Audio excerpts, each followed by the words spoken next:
श्री राम जय जय राम। सच्चिदानंद भगवान की, सनातन धर्म की। अध्यात्म एक विज्ञान है, आत्मविज्ञान है, आत्मचिंतन का विज्ञान है। जैसे भौतिक जगत का चिंतन किया जाता है और उसकी खोज की जाती है और उसके बहुत कुछ परिणाम विश्व को मिले, इसी तरह से आत्मा का अनुसंधान, आत्मा की खोज, हम क्या हैं। अब ये शब्द सहज लोग सुनते हैं, आत्मा को जानो, आत्मा का अनुसंधान करो, खोजो। अब ये सहज पशुओं की तो बात है ही नहीं। मनुष्य को भी लगता है क्या खोजें आत्मा को। आत्मा भी कोई जानने की चीज है, जानने की आवश्यकता है, ऐसा लगता ही नहीं। इसके जानने की इच्छा रखने वालों की संख्या कभी थोड़ी ज्यादा, कभी थोड़ी कम, किंतु आज भी बहुत सारे लोगों को भगवान की जरूरत तो मालूम पड़ती है, सुन रखा है कि भगवान कृपा करते हैं। मूर्ख से मूर्ख आदमी को कभी न कभी भगवान की जरूरत पड़ जाती है। पर आत्मा के जानने की आवश्यकता करोड़ों करोड़ों आदमी में किसी किसी को पड़ती है। भगवान की जरूरत क्यों पड़ती है? तांत्रिकों की जरूरत क्यों पड़ती है? ज्योतिषियों की जरूरत क्यों पड़ती है? आपको नहीं ना पड़ती कभी? कोई एक ज्योतिषी आए और थोड़ा बताना शुरू कर दे तो शायद ही कोई हाथ आगे बढ़ाने से रह जाए। अच्छा बताए और वो प्रभावित हो सुनने वाला कि अच्छा बता रहा है, तो थोड़ी बहुत सबकी समस्या है, सब ऐसे हाथ कर देंगे कि जरा मेरा भी हाथ देखो। इसी तरह से कोई अच्छा वैद्य आ जाए और फ्री में सलाह देता हो, दवा देता हो। कई बार हमारे यहाँ डॉक्टर आ जाता है तो हर बाबा हाथ दिखाने लगता। आपको छोड़ो, साधु भी कोई ना कोई दर्द हो रहा है, आंखें कमजोर हो रही हैं, ब्लड प्रेशर है, डायबिटीज है, कोई वैद्य आ जाए तो लगता है हम भी दिखा लें। तो विषय था कि डॉक्टर हो, इंजीनियर हो, ज्योतिषी हो, साधु कोई भी, ज्ञानी साधु की जरूरत बहुत कम है, सिद्ध साधु की जरूरत बहुत है, जो तुम्हारी प्रॉब्लम बस। और फिर आखिरी बीमारी भगवान के, जब ज्योतिषी से भी न चले, बाबाओं का आशीर्वाद न काम करे, डॉक्टर भी इनकार कर दें, तंत्र मंत्र भी फेल हो जाए, तो हारे को बस बस बस समझ गए, मजबूर हो गए तो भगवान। ऐसे नहीं। द्रौपदी पहले अपनी पतियों की ओर देखती रही, गुरुओं की ओर देखती रही, आचार्यों की ओर देखती रही, अपना बल भी लगा लिया। जब देखा ये कोई नियम में बंधा बैठा है, कोई जुआ हार गया है, तो उस नियम के तहत बेचारा बलवान होते हुए भी शर्म के कारण, क्योंकि जुए में हार गए। अब एक कानून चल रहा, जो हार गए वो चीज उनकी नहीं, जो जीत गया उसकी हो गई। अब बताओ, द्रौपदी भी उनकी हो गई, गुंडों की। ठीक है, जुआ जुआ है। पहले तो मूर्खता ये कि पत्नी को दांव में क्यों लगाया। अब वो हो गया था तो जीतने वाले की भी एक मर्यादा होनी चाहिए थी, पर उनकी मर्यादा थी ही नहीं। और वो जुआ खेला भी इसी षड्यंत्र के लिए गया था। इसलिए द्रौपदी को भरी सभा में निर्वस्त्र किया जा रहा है, भरी सभा। उसका प्रयोजन ही अपमानित करना था, तौहीन करना था। इसीलिए कभी कभी जब राम जन्मभूमि की बात आती है तब भी हम यही कहते हैं कि मंदिर तो 100 बन सकते हैं, लेकिन मस्जिदें भी तो बहुत बन सकती हैं। मंदिर तोड़कर मस्जिद क्यों बनाई गई? प्रश्न तो इतना है। भले राजनीतिक कोई हो, पार्टी कोई हो, वोटों के स्वार्थ अपने हो, पर निष्पक्ष यदि सोचा जाए तो आज भी ये चीज हमको अनुचित लगती है कि मंदिर तोड़कर मस्जिद क्यों बनी। जगहों का अभाव था नहीं, तमाम जगहें पड़ी थी, पर उन्हें मस्जिद नहीं चाहिए थी। सिर्फ हिंदुओं का अपमान करना, कुचलना प्रयोजन था। इसीलिए आज हिंदू ये कहता है कि वो हमें मिलनी चाहिए और अब भी हम लोग यही कहते हैं, आज नहीं कल बनेगा वहां मंदिर, अब वहां मस्जिद तो बन नहीं सकती। सवाल इसी तरह हमारा कहना यह है कि कोई काम क्यों, तो द्रौपदी निर्वस्त्र की जा रही है, यदि जीत गए थे तो जब उनके घर रहती तो जो होता होता, ये तो घर का मामला है, नौकरानियों के साथ क्या होता है, गरीबों के साथ क्या होता है। लेकिन सभा में, गुरुओं के सामने, आचार्यों के सामने, और आचार्य और पांडव सब एक नियम में कि जुए में हार गए, ये बोलने की हिम्मत नहीं पड़ती कि जुआ अपनी जगह है, पर किसी स्त्री की इज्जत का मामला अलग है, हिम्मत नहीं कर रहे। वो तो कृष्ण जैसे एक व्यक्ति है, जहां धर्मात्मा है तहां कोई धर्म की आड़ लेकर नैतिक नियम और कानून बनाकर, या आजकल देश में क्या होता है, जिसी पार्टी को जरूरत होती है एक नया कानून बना लेता है। अरे तेरे बनाए कानून है कि कुछ मानुष्यता भी है, कुछ न्याय भी है, कुछ सत्य भी है। तुम कानून बना लो कि गर्भपात पाप नहीं है तो चल पड़े, तुम कानून बना लो कि अनमैरिड में किसी की लड़की को उठा लेना पाप नहीं है, ये तो नेचुरल है, बना लो। तो जो तुम बना लोगे वही ठीक होगा। जुए का एक नियम बना लिया, हार जीत का चल रहा है, लेकिन भगवान कृष्ण कहते हैं कि ये नहीं चलेगा, जुए की हार जीत अलग है। लेकिन ये अन्याय है, स्त्री के साथ अत्याचार है, भरी सभा में निर्वस्त्र करके जंघा में बैठाने का प्रयास भगवान को स्वीकार नहीं है। भले जुए के नियम के अनुसार पांडव मुंह लटकाए खड़े रहे, भीष्म पितामह रहे, द्रोणाचार्य रहे, लेकिन भगवान को ये स्वीकार नहीं है। और ये सबको मालूम है, भगवान नहीं होते तो द्रौपदी की इज्जत लूटी गई होती। ऐसे ही तमाम कानून बनते हैं और अन्याय होते रहे। कितनी क्रांतियां हुई हैं, स्त्रियों पर अन्याय बंद नहीं हुए। आज भी स्त्रियों के लिए कितने अधिकार, समान अधिकार और आरक्षण, स्त्रियों को इतने परसेंट, झगड़े चल रहे हैं। लेकिन पहले, कल एक बेटी ने हमसे प्रश्न पूछ लिया, तुमने कहा कि पहले अन्याय होते थे, अब भी हो रहे हैं। स्त्रियों का ही अपहरण, स्त्रियों की इज्जत, बच्चियों के साथ बलात्कार, जलाया जाना, मारा जाना बंद हुआ क्या? इतना शिक्षा हो गई, इतना महिलाओं के हित की बात हो रही है, पर कहां बंद हुआ? खैर, विषय ये था कि भगवान की जरूरत भी पड़ी, क्योंकि मरना आ जाएगा, बीमारी आ जाएगी, ज्योतिषी भी सफल नहीं होंगे, 100% नहीं होंगे, और सफल होंगे तो थोड़े दिनों के लिए। इस सृष्टि की समस्या का समाधान ज्योतिष नहीं है, इस सृष्टि की समस्या का समाधान तंत्र मंत्र नहीं है, इस सृष्टि की समस्या का समाधान सृष्टि का रचयिता भी नहीं है। बात को जरा समझ ले, जल्दबाजी नहीं करें। सृष्टि का रचयिता ने तो रच दिया है, इसीलिए सृष्टि के रचयिता का विश्वास सब कर रहे हैं, उसने बनाया है। तो बनाया है तो इस मरने का समाधान क्या है? ये परिवार उसने दिया है, हम वियोग नहीं चाहते, इस वियोग की चिंता को भगवान क्या करेगा? यदि हम भगवान से चाहें भी कि तू वियोग की समस्या हल कर दे, मृत्यु की समस्या हल कर दे, तो भगवान अपनी तरफ से क्या करे? आपको समझ आए तो बताओ। वैद्य इलाज करेंगे, मरते मरते हम बच जाएंगे, ये हम मानते हैं। हम वैद्यों की इस विद्या का, डॉक्टरों की साइंस का विरोध नहीं करते। डॉक्टरों की क्षेत्र में जो उन्नति हुई है, जो तमाम लोगों को, तड़फतों को बचा लेते हैं, मर्तों को अस्पताल से फिर जीवित घर वापस करते हैं, इसके लिए हम ना समझ नहीं है कि हमको आता नहीं है।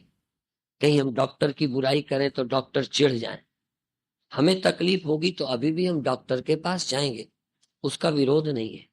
लेकिन मृत्यु का क्या डॉक्टरों के पास इलाज है?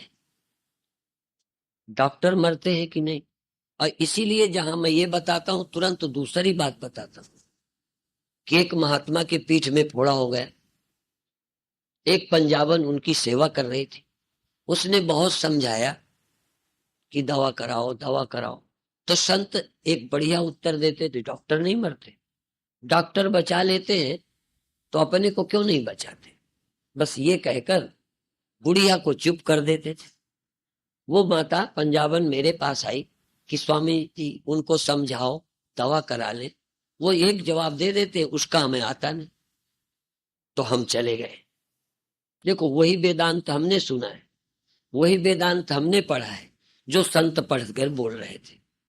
कहीं ना कहीं वेदांत पढ़ के भी मूर्खता होती है, और कहीं ना कहीं अज्ञानी लोग बिना मतलब जीने की इच्छा लिए चिंता किया करते हैं। दोनों तरफ भूल है।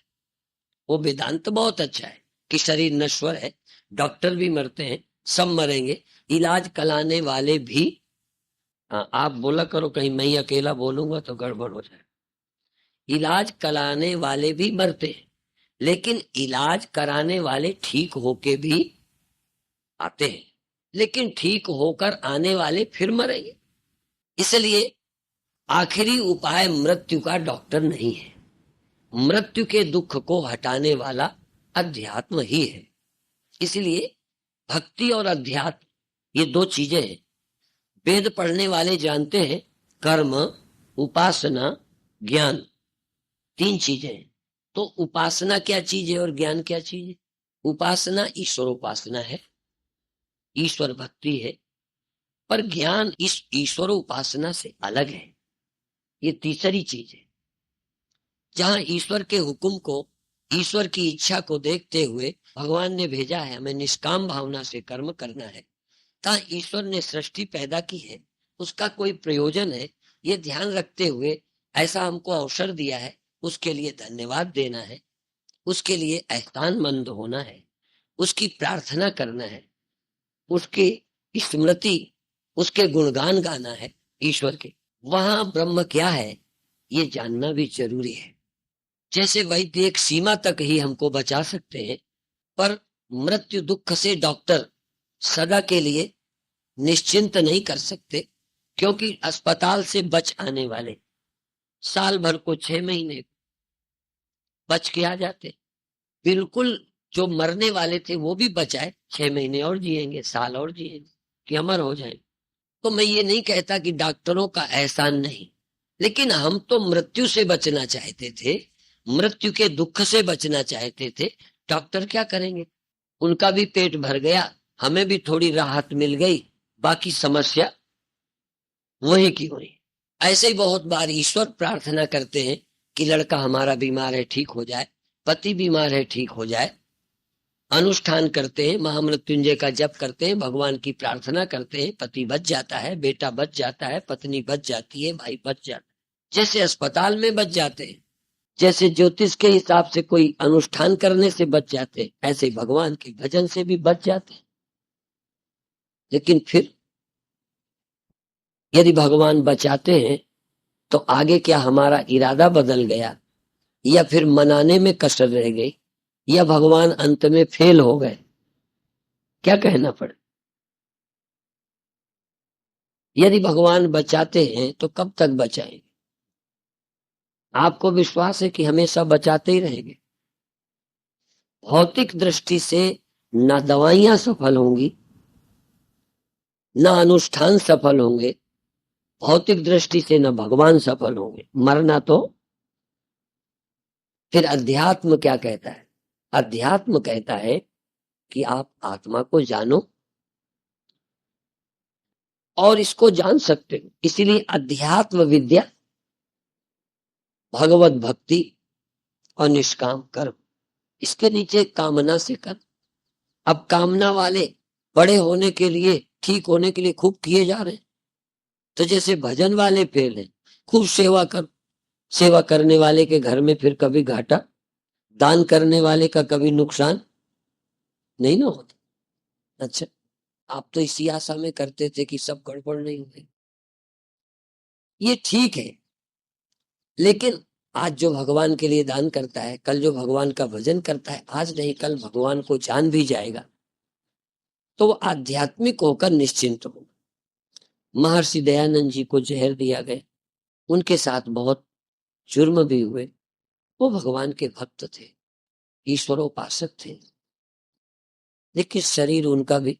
अब इतनी निष्ठावान व्यक्ति, इतना निष्ठावान संत जो भगवान के लिए ही दिन रात लगा रहा, उसको भी लोगों ने जहर दे दी, रोटी बनाने वाले ने, और उनका शरीर। अब वो दुखी क्यों नहीं हुए? शरीर नहीं छूटा किस लिए?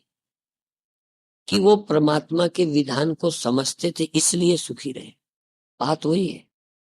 यदि इस आशा कि हम भगवान का बड़ा भजन करते हैं, भगवान के काम में लगे हैं, इसलिए यदि ये बात सोच लो कि जो भगवान के लिए लगा है कोई मार ही नहीं सकता, और जहर दे दिया, तो उस दिन महर्षि दयानंद जी को क्या लगता कि भगवान भी नहीं बचा सकता, और अभी तक आशा थी।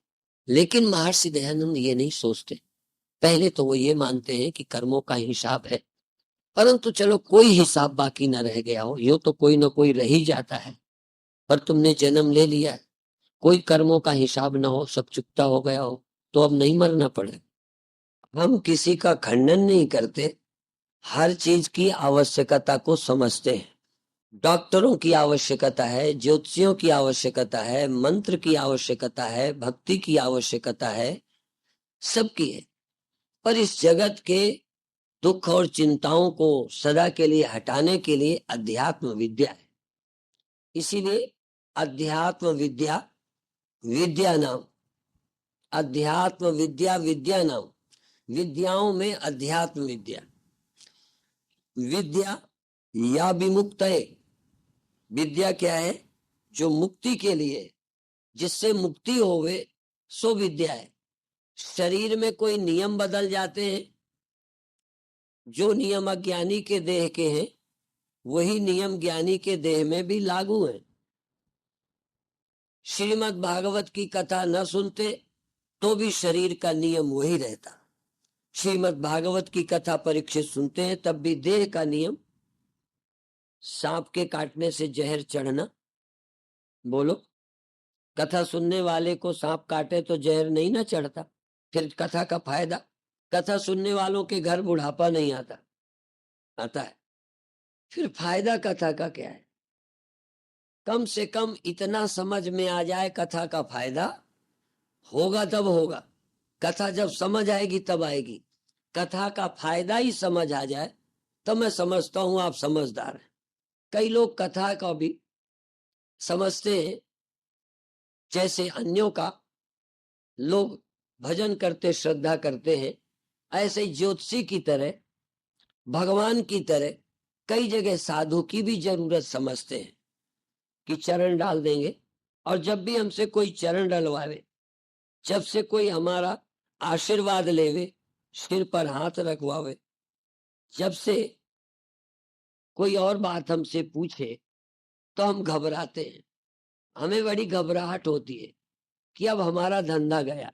क्योंकि भगवान को मनाओगे नहीं भी होगा तो कहोगे भगवान नहीं पसंद करते होंगे, नहीं दिल से चाहा होगा इसलिए काम नहीं हुआ। और हमारे चरण डलवाओ काम ना होवे तो तुम दूसरे दिन आ भी जाओगे कि आपके चरण भी डलवाए, फिर भी काम नहीं हुआ, तो अब हम जवाब क्या देंगे?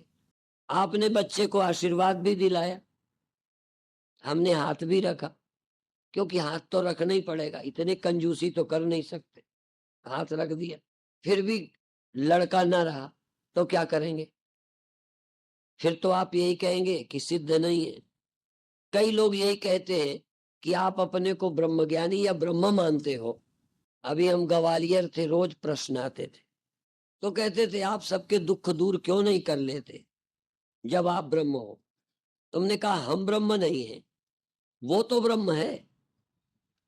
चलो हम ब्रह्म नहीं, वो तो ब्रह्म है, वो क्यों नहीं दूर करता? वो क्यों नहीं दूर करता सबके दुख? तो कहेंगे कि उसकी मर्जी। तो हमने कहा फिर हम तेरी मर्जी से करेंगे क्या? हम भी अपनी मर्जी से करें। उसकी मर्जी। जब ब्रह्म नहीं करता और हम ब्रह्म है तो हम क्यों करेंगे? और यदि ब्रह्म से करवा लिया हो तो तुम मेरे पास आओ कि उस ब्रह्म से ये सब काम हमने करवा लिए, तुम ब्रह्म हो तुम भी करो। गरीबी दूर नहीं करता, बलात्कार दूर नहीं करता, लोगों के दुख दूर नहीं करता, समस्याएं दूर नहीं करता। हम भी कहते हैं कि ब्रह्म समस्याओं को दूर नहीं करता, ब्रह्म ज्ञान से समस्याएं दूर होती है। तुम्हें ब्रह्म की जरूरत हो, समस्या दूर करना चाहो तो तुम जाओ। मैं जैसे रोज बताता हूं मान लो ये गांठ है, अब ये मरेगी, निश्चित मरेगी। अब इसके मरने को साफी कैसे दूर करे? मेरी समझ में तो साफी के कारण गांठ, और साफी के कारण ही है, और साफी के कारण ही ये मरेगी। न साफी होती न गांठ होती, न होता बांस न बजती बांसुरी, न होता भगवान न होता जगत, न होती कोई समस्या। हम तो जानते हैं कि समस्या ही भगवान के कारण है। सारी समस्याओं की जड़ भगवान है, बुरा नहीं मानना। पानी के कारण लहरें बनती हैं, अब लहरें मरती हैं, अब लहरें रोती हैं, हमारा क्या होगा? तो जिस जल की भक्ति करती है, जिस जल के कारण हुई है, उसी जल को जान करके दुखों से छूटेंगे। जब जल को जानेंगी तो लहर और जल दो है नहीं, एक ही है, और जल मरता नहीं और दूसरा कोई है नहीं। साफी मरती नहीं, गांठ अलग कोई चीज है नहीं, चिंता गई। असल में ब्रह्म से नहीं, ब्रह्म ज्ञान से समस्याएं जाती हैं। ब्रह्म नहीं दूर करता, ब्रह्म में स्थित होने से चिंताएं जाती हैं। सूर्य के रहते, जो सूर्य के प्रकाश में नहीं है, रोशनी के रहते, जो रोशनी के प्रकाश में नहीं है, उन्हें नहीं दिखेगा। रोशनी का काम अंधेरा दूर करना है, ये आपका काम है कि रोशनी में रहो या रोशनी से बाहर रहो। हम ब्रह्म से विमुख रहेंगे तो समस्याएं रहेंगी। इसीलिए सब ने कहा है मूल समस्या परमात्मा की विस्मृति है। अपन को आपन ही बिसर्यो, जैसे स्वान कांच मंदिर में भ्रम बस भूख मर्यो, अपन को आपन ही बिसर्यो। और भी परमेश्वर ते भूल्या, व्यापन सभ्य रोग। परमात्मा के विस्मरण से हम परमात्मा को जानेंगे तो चिंता जाएगी। परमात्मा के होने से चिंता नहीं जाती। लोगों का ख्याल है कि परमात्मा है तो समस्या ठीक कर दे, साधु है तो समस्या दूर कर दे। कई माताएं आती हैं कि उनकी शराब छुड़ा दो, तो हमने कहा उनको ले आओ, कहने बस आते ही तो नहीं। अब वो आते भी नहीं, हम शराब छुड़ा दें? भगवान सबके दुख दूर कर दे, वो भगवान की तरफ झुकाव भी नहीं रखे। उसके समस्याएं हल होती हैं जो भगवान में स्थित हो जाता है। भगवान दूर नहीं करते, भगवान सृष्टि रचते हैं। मेरे कर्म के फलों को भोगने के लिए देह दे देते हैं, इसलिए इसका नाम भोगायतन है। मैंने अपने कर्मों के फल भोगने के लिए देह प्राप्त किया है, भगवान ने मुझे देह बनाकर दे दिया है। अब जो भोगोगे, सुख या दुख, भोगने का मतलब बुरा ही नहीं होता, अच्छा भी होता है। बहुत सुख भोगने को मिलेंगे, लेकिन कितने सुख मिले वियोग तो होगा। कितने धनी हो जाओ छोड़ के तो जाओगे, कितने स्वस्थ हो पर देह तो छूटेगा। स्वस्थ निरोग व्यक्ति तो नहीं ना शरीर छोड़ता, तो स्वस्थ होना यो तो अच्छी बात है, बधाई है। स्वस्थ होना अच्छी बात है, लेकिन स्वस्थ होने से भी मृत्यु से बचा नहीं जा सकता। मृत्यु के दुख से छूटने के लिए ब्रह्म ज्ञान की जरूरत है, और ब्रह्म ज्ञान के लिए किसी ज्ञानी संत की जरूरत है। इसीलिए गुरबाणी में क्या कहते हैं, जो कोई जन्म मरण को डरे तो साधु जना की शरणी पड़े। जो जन्म मरण से डरता हो वो साधु की शरण जाए।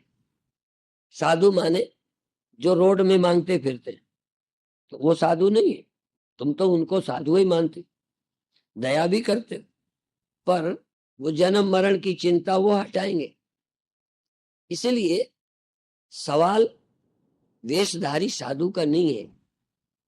जब वाणी कहती तो उनको कहती है जिन्होंने परमात्मा को जाना है, समझा है, पाया है, परमात्मा में स्थित है। उन लोगों की संगति करोगे तो बात बनेगी। इसीलिए ये भी कहते जाके हृदय वशे निरंकार, जिनके हृदय में निराकार परमात्मा वसता है, पता है, उनकी सीख, वाकी सीख तरे संसार। उनके उपदेश से पदार्थ जे कोई मांगे, अर्थ धर्म काम मोक्ष, चारों चीजें भी यदि चाहिए तो साधु जना की सेवा लागे। साधु की सेवा लगे तो चार पदार्थ मिलेंगे। पर केवल दर्शन करके चला जाए नहीं। साधु की सीख माने, वो कहे शराब छोड़ दे, छोड़े, नहीं छूटती तो ये कहे कि मेरे से छूटती नहीं, पर छोड़ने का इरादा करे, साधु पर श्रद्धा करे, तो आपके व्यवहारिक दुर्गुण जाएंगे, घर नरक होने से बचेगा। आप आलसी प्रमादी हो, उनके हुक्म पर चलोगे, पुरुषार्थी बनोगे, निकम्मे नहीं बनोगे। तो जो अर्थ चाहो, काम चाहो, धर्म चाहो, मोक्ष चाहो, तो चारों पदार्थ साधु की सेवा से मिलेंगे। अब आप चाहते हो आशीर्वाद साधु दे, साधु की बात हम न माने, साधु आपकी मान ले। साधु आपकी बात माने कि लड़के के हाथ रख दो, आप साधु की न माने। बात जरा समझना। तो यदि साधु की आप नहीं मानेंगे तो साधु आपकी कौन समस्या का हल करेगा? चलो आशीर्वाद सिद्धि से दे भी दे, लेकिन बुढ़ापा और मौत का क्या करेगा? वो तो ज्ञान से ही जाएगा। इसलिए अर्थ धर्म काम और मोक्ष, मोक्ष के लिए उनका ज्ञान चाहिए, लौकिक हित के लिए उनके सुझावों से आपको चलना चाहिए। तो हम भगवान की बात भी, भगवान हमको ऐसे देह से नहीं बचा सकते। तो पहली चीज ये देह है, वाले युवावस्था, इसका त्याग। ये जीव जब देह बच्चा था तब भी जगता और सोता था। जब 2 बरस के थे देह से, तब जीव जगता रहता था कि सोता ही रहता था? जगता था, सोता था। पर तब बच्चा था तो बच्चों के जैसे काम करता था, जवान हो गए तो जवान के जैसे काम करते थे। सोते तब भी थे, जगते तब भी थे, अब भी जगते, अब भी सोते। जब चोर थे तब भी जगते सोते थे, जब संत बने तब भी जगते। तो जगना सोना ये अंतःकरण का काम है। जन्म के जवान बूढ़ा होना, जर्जर होकर समाप्त होना, पेड़ में भी, पशु में भी, मनुष्य में भी। देह सबके एक तरह के। पेड़ भी धीरे धीरे बूढ़े हो जाते हैं, पशु भी बूढ़े हो जाते हैं, मनुष्य भी बूढ़े होंगे। साधु मनुष्य होते हैं कि नहीं? तो साधु भी बूढ़े होंगे। साधु का देह भी जैसे आपका देह पैदा हुआ, एक पेड़ पैदा हुआ, एक जानवर पैदा हुआ, तैसे ये देह पैदा हुआ। इसलिए वो नियम साधु के देह में भी लागू रहेंगे। लेकिन साधु देह नहीं है, वो जगता है, सोता है, भगवान का चिंतन करता है जग कर। इसलिए जग कर केवल संसार के काम में लगे रहना यही काफी नहीं है। जग कर सत्य को खोजना, हम खोजने को जन्मे हैं, खोजने के लिए मानव देह मिला है। भाई प्रापत मानुख देहुरिया, गोविंद मिलन की यो तेरी बरिया, और काज तेरे किते न काम, और काज तेरे किते न काम, मिल साध संग भज केवल नाम। साधु के संग आकर चिंतन करो। अब जो चिंतन करोगे तो कल से खाना पीना कपड़ा इसकी जरूरत, ये रोटी भी बाबा देना शुरू करेंगे। तुम रोटी का इंतजाम करो, कपड़े का इंतजाम करो, अन्य व्यवस्था करो, बल्कि जो तुम्हें समझावे उसकी रोटी का भी इंतजाम तुम करो। अपना तो करो करो, बाबाओं का भी इंतजाम करो। और तुम कहते हम तो अब घर छोड़ने वाले हैं। हमने कहा काहे? मोक्ष चाहिए। फिर क्या करोगे? कहना आपकी सेवा में रहेंगे। मैंने कहा खाओगे क्या? यदि सब लोग मोक्ष के लिए फरीदाबाद के सब सेवा में आ जाएं तो तुमऊ मरो हमऊ मरे। मैं गपोड़ों की तरह बात नहीं करता, इसलिए मेहनत की कमाई करके खाओ। मैं एक बात बड़ी दृढ़ता से कहता हूं, धन्यवाद के पात्र हैं, बधाई के पात्र हैं जो अपनी मेहनत का खाकर मोक्ष का उपाय करते हैं, अपनी मेहनत की कमाई का खाते हैं, निकम्मे नहीं, घर की जिम्मेदारी भी निभाते। ऐसा नहीं कि दूध पीने वाले बच्चों को छोड़ करके बाबा बन जाए। दूध पीने वाले बच्चों को पालते हुए भी कल्याण हो सकता है। हमारे ऋषि मुनि गृहस्थ थे, उनके बच्चे थे, 10 गुरु गृहस्थ थे, उनके बच्चे थे, उनकी शादियां हुई तो मुक्ति नहीं मिलेगी। ये तुम्हारे दिमाग में भूत सवार है कि घर बार छोड़ने से मोक्ष होता है। घर के काम करते हुए, जिम्मेदारियां रखते हुए, और भगवान कृष्ण यदि गीता में जोर देते हैं तो पूरी गीता इस बात पर है कि काम छोड़कर भागना नहीं, सन्यासी होना नहीं, जो कुछ तुम हो, जहां तुम हो, वो ड्यूटियां पूरी करते हुए मोक्ष को प्राप्त करो। समाज को साधुओं ने भी बर्बाद किया है। जिन साधुओं ने केवल बाबा होने, बाबा होना, बाबा होना, वो तो तुम समझदार हो कि जल्दी बाबाओं के चक्कर में नहीं आए। नहीं तो यदि बाबाओं की सब कोई बात मानता तो बाबा भी भूखों मर जाते और तुम भी भूखों मरते। इसलिए कृष्ण की बात सुनो। भगवान कृष्ण कहीं कर्तव्य से हटने की बात नहीं करते।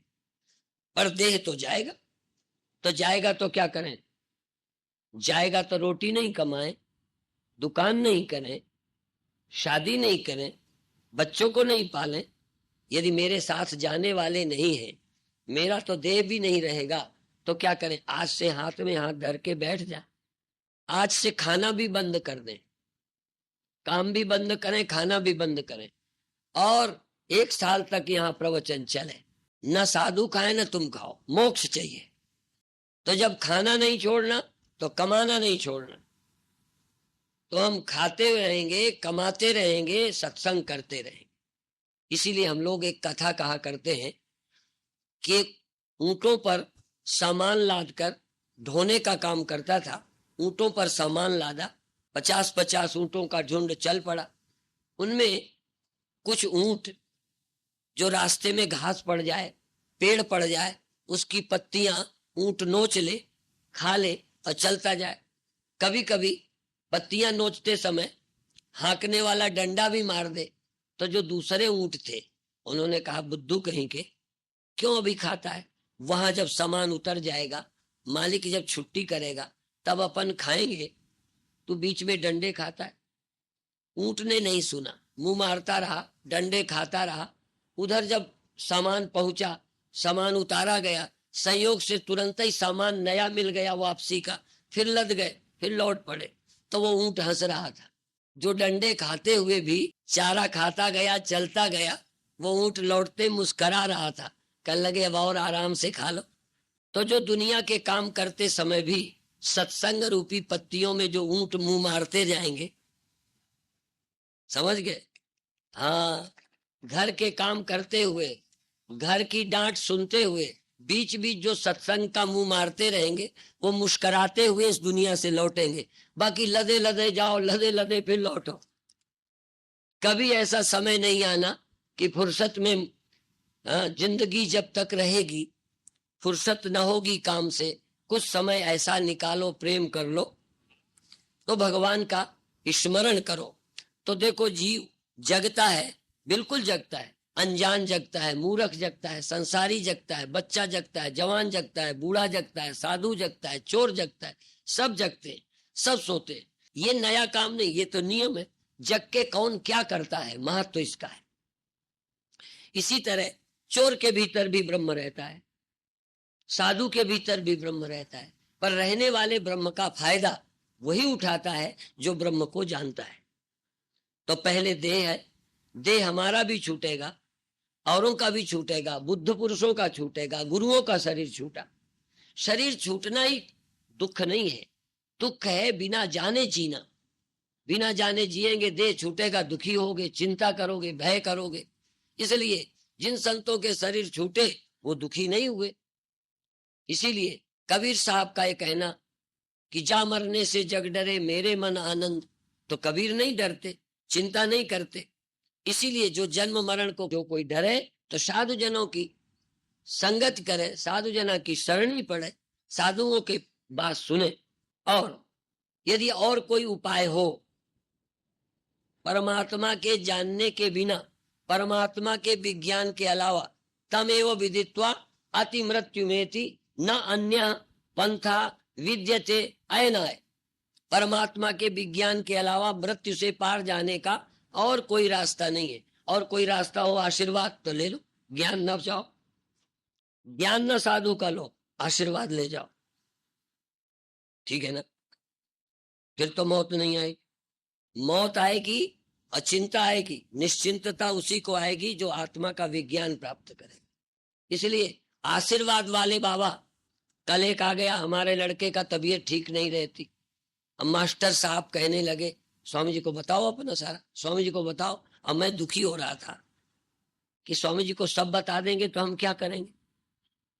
तुम्हारे लड़कों को अमर करने का हमारे पास कोई जादू टोना है क्या? और जो कभी नहीं आता होगा वो आया था आशीर्वाद लेने, रोज आता तो हो सकता है कुछ सुझाव मिल जाए, कुछ हिम्मत आ जाए, छाती मजबूत हो जाए, मन दृढ़ हो जाए, बुद्धि में शोक मोह को पार करने की योग्यता आ जाए, तैरना आ जाए। वो नहीं, सिर्फ जब तकलीफ हुई तब तो किसी ने कहा हम अच्छे महात्मा हैं, अच्छे माने आशीर्वाद देने वाले से दौड़े चले आए। और ऐसे हमको मिलते रहते।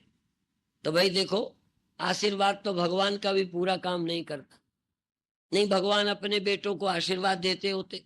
महर्षि दयानंद जी ने इसीलिए कहा परमात्मा दयालु भी है, न्यायकारी भी है। दयालु भी है, पर दया का मतलब तुम्हें भोगने से छुट्टी नहीं देते। दयालु होने से वो तुम्हें मनुष्य तन देते हैं, दयालु होने से मोक्ष का अवसर देते हैं, दयालु होने से आपको सद्बुद्धि देकर कल्याण में प्रवृत्त करते हैं, और न्यायकारी होने से जो कुछ होना चाहिए वो भी होगा। ऐसा नहीं है कि परमात्मा दयालु है तो स्वामी परमानंद का बुढ़ापा नहीं आएगा, स्वामी परमानंद को देह नहीं छोड़ना पड़ेगा क्योंकि दयालु हैं और हम भगवान को मानते हैं। तब कुछ तो करेंगे, हमारी पार्टी के हैं, पार्टी वालों के सब अपराध माफ, पार्टी के गुंडे भी ठीक, तो भगवान भी, आखिर हम उनके दल के हैं, तो हमारा तो बुढ़ापा नहीं आएगा। आएगा, हमें भी दे नहीं छोड़ना, रियायत नहीं करेंगे। तब तुम क्यों आशा करते हो? जब हम पर रियायत नहीं करेंगे तो तुम किस खेत की मूली हो?